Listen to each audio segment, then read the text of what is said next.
Hi guys, so I already did most of my makeup. I realize my camera's crooked, but I've got it perched up in a janky manner on my jewelry box. I'm on my porch, which I think might be my last week for my porch vlogs because it's getting cold out here. I do have a space heater, but I feel like that might be a little dangerous with all the clothing and boxes. So it's been a minute since I uploaded. I deleted my last one. I don't think many people saw it anyway, but I was too moody, I was too hyper, I don't know, I was embarrassed about it. I was all over the place. So I thought I would delete it and then just upload later, which I'm doing now. I colored my hair this morning, and I don't know if you can tell, but because I had gray roots coming in, they took the color to be like, oh shit, there's even a fucking stripe. It's bluish purple, but I don't care because it's still better than gray. It's getting long, and I'm using all kinds of products to keep it from looking broken. Like I've said before, is it even a video? Are you even a YouTuber if you don't fucking make a comment about your appearance, your makeup, or play with your hair? So, I did all my face. I overlined my lips because I'm trying to experiment with making my upper lip look fuller. So I watched this beauty influencer do this thing where you make a line here with a liner, and then you make an X and you bring it up almost like you would do your wing. It really doesn't work. It looks like the fucking Joker. So I did everything except I'm going to do a little bronzer contour while we chat, a little blush, because that's the only thing I didn't do. I was going to use a matte finishing mist, but I don't want to dislodge my lashes. All right, so where do I begin? I'm not good at like backtracking or categorizing. I kind of like go from breakfast and maybe think about yesterday. All right, so I worked last night. Not last night. Last night I was here and I slept 9 hours in my own freaking bed. I feel like $1,000,000, even though I probably don't look like $100. It's a beautiful, beautiful, crisp, cool day. I have today off. I gotta go to Home Depot and buy a new microwave oven because mine shat the bed, as they say. I didn't like break it. It just stopped working. They don't last forever. Um, and then laundry, da da da da da, my usual shtick. But the night before last, I worked. And around 1 in the morning, between 1 and 4, I started getting a very severe pain in my right side. You know, the flank area, they say.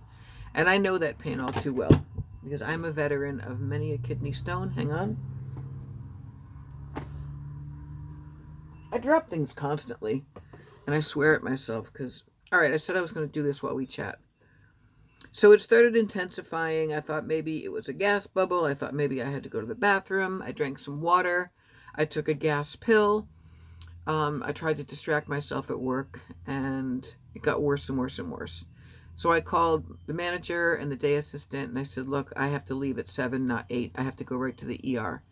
So, and I didn't want to call an ambulance because I don't think it's covered by my insurance. I always wind up getting a bill. Um, Long story short, I went to the ER. They took me almost immediately, which was fabulous. And I was in a bed hooked up to an IV and seen within like an hour. At one point, there was 5 people in my room because they had like interns training.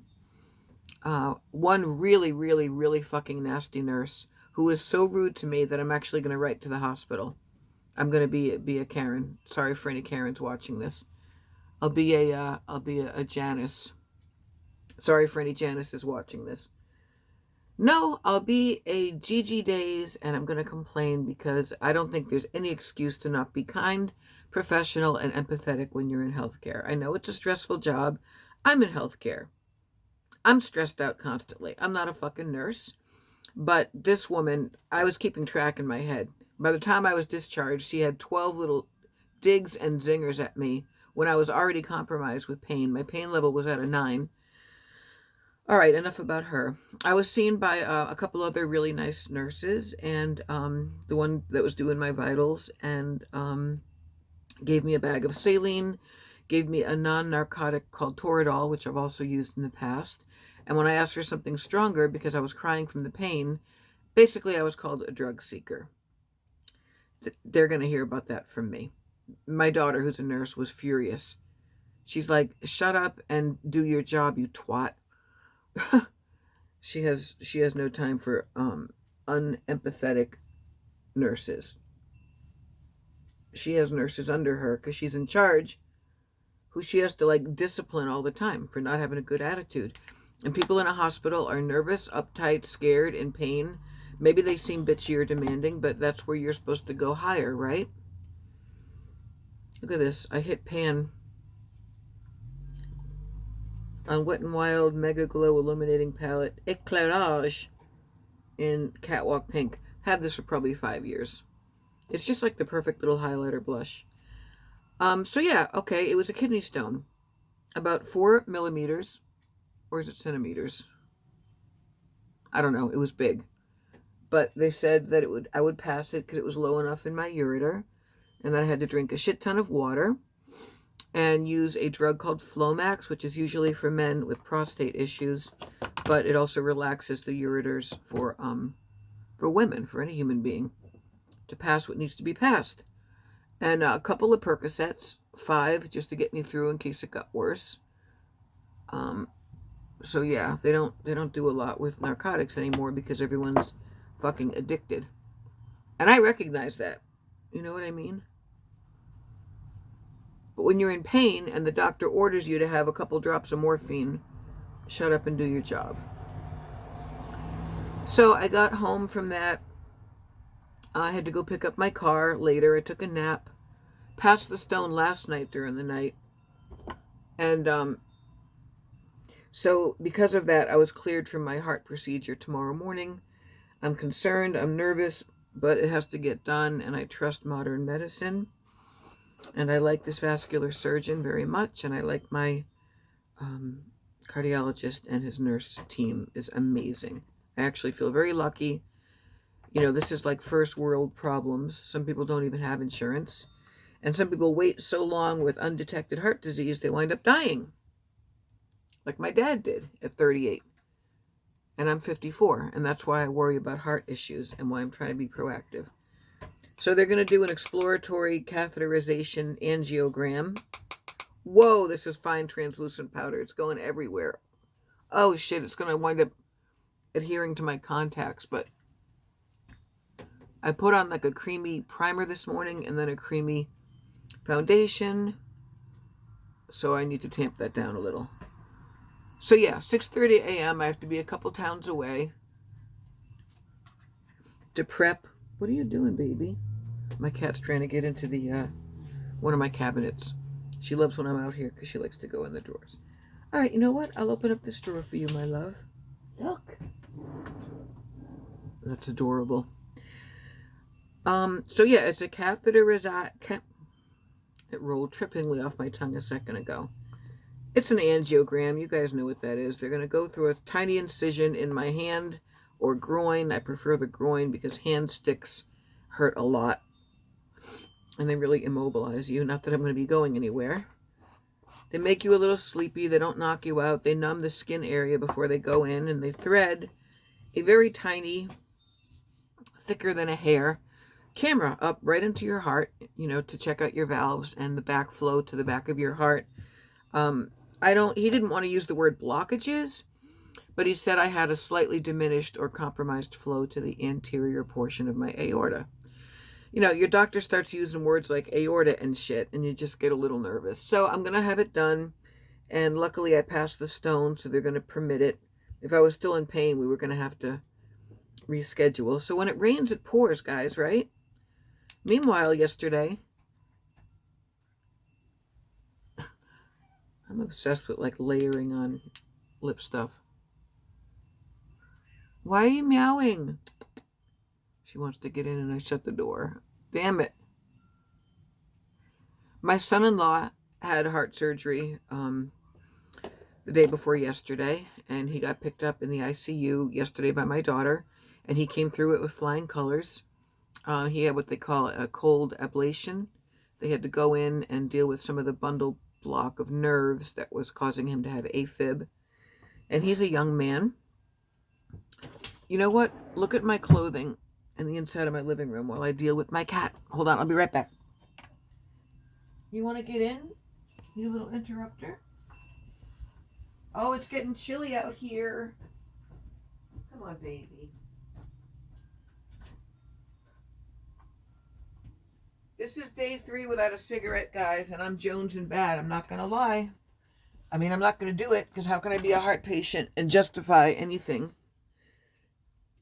So I'm looking at the mirror instead of you guys. I'm not smoking. Sorry, smoking fans, but I'm not going to do it. It's once you see your heart on a sonogram and you take a nuclear stress test and you get an echo and all this stuff, you start respecting your body a little bit more, or at least I'm trying to. I just don't feel right about smoking and then going to a doctor saying, I've got some shortness of breath, I've got some palpitations, I've got a lot of fatigue. You know, I'm in menopause. Once your body doesn't produce estrogen, there's like no protection against heart disease. Your risk becomes the same as a man and the same as anyone over 50. Oh my God. Like the 20th layer. But this stuff smells, seriously, really, really good. Caramel vanilla latte lip gloss from Bath and Body Works. Oh my God. It really smells like what it is. It really smells like hot, fresh, homemade caramel with like coffee in the distance brewing. Can you tell I'm trying to diet too? Oh my God. I'm low carb again, guys. I'm a broken record, right?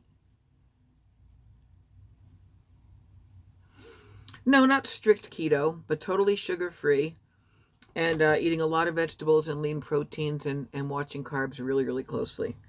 Although the other day I did have a baked sweet potato because I have a theory I didn't get fat on sweet potatoes. I got fat on fucking Dunkin' Donuts seasonal munchkins. God, I love a cup of coffee with like an apple cider donut. And I make really good pumpkin bread. Be that as it may. So I stopped smoking. I'm trying to watch what I eat. I'm going to be given the go-ahead to exercise once I stop getting so breathless and tired from taking walks. I'm not working until Friday night, but if they admit me to get stented, that's what I wanted to say. So tomorrow is like exploratory, but if they do find significant blockages, I think more than 70% occlusion, that's attractive, they're going to put stents. And that makes me sad, and it makes me feel very old, and it makes me feel guilty for not taking better care of myself. Kind of knew this day was coming, possibly. And it could come for anyone who abuses their body with food, alcohol, drugs, or a sedentary lifestyle, especially when you have a family history. So that's what's going on from here. My best friend Steve has 5 stents in his heart. His birthday's coming up on Tuesday. He's going to come over. I'm taking him to dinner. We're probably going to come back here and he'll stay over. We'll watch the debates for a little bit. And like I said, today's gorgeous. I'm going to enjoy the day off. I'm going to go to bed super early because I have to get up and get a cab to the hospital at 5:30 a.m. Going to pack a bag, a simple bag. My daughter said, Mom, don't take too much shit. Stuff always goes missing at hospitals. And she would know. I can't find my good products. I wanted to find my Shape Tape. I wanted to do something with under my eyes. I'm going to try lining with this white while I still chat with you. So that's what's going on. Medium amount of drama at work because we continue to be understaffed. And due to COVID-19, if I do get admitted into the hospital, this isn't even going on. How do you put something on the water line and then your tears don't just wash it away or make it smudge? This is by NYX Epic Wear Liner Stick in white.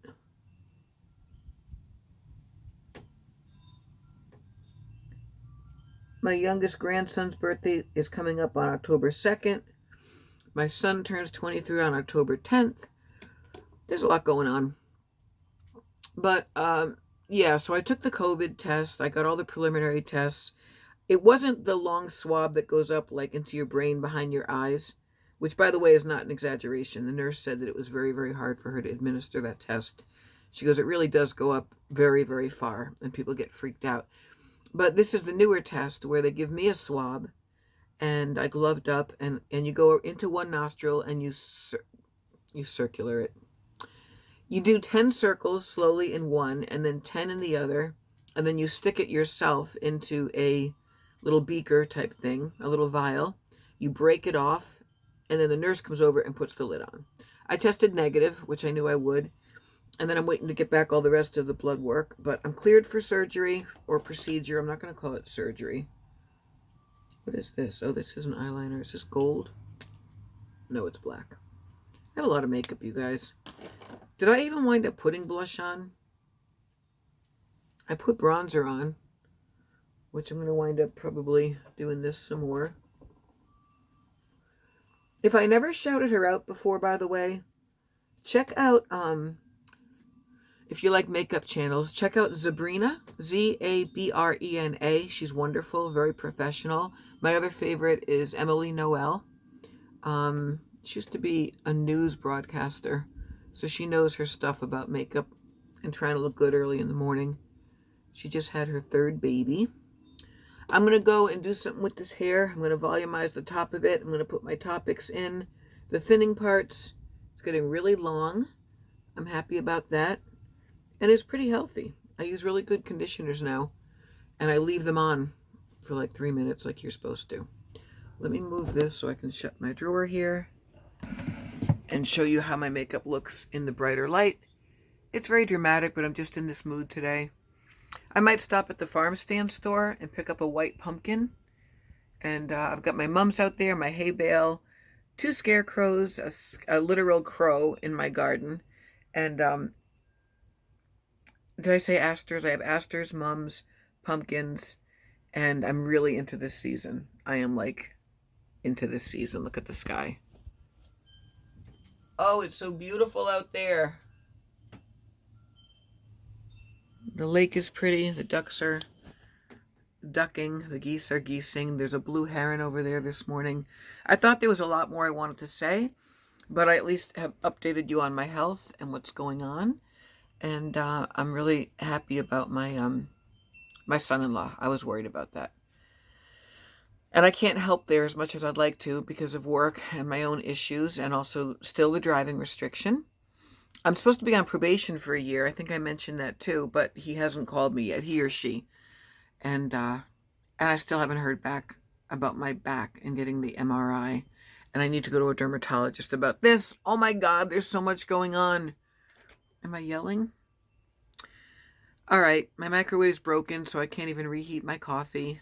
And I really wanted to make a pumpkin bread today. But you know what I could do? Go online and check out the keto recipes. My first goal is going to be down about 20 pounds by Christmas and down about 60 to 70 by my birthday in May. And it's going to happen. It's going to happen. If other people can do it, I can do it. It just takes a little patience, discipline, self-love, and willpower. I'll talk to you guys later. Enjoy your Wednesday. Happy hump day. Peace out.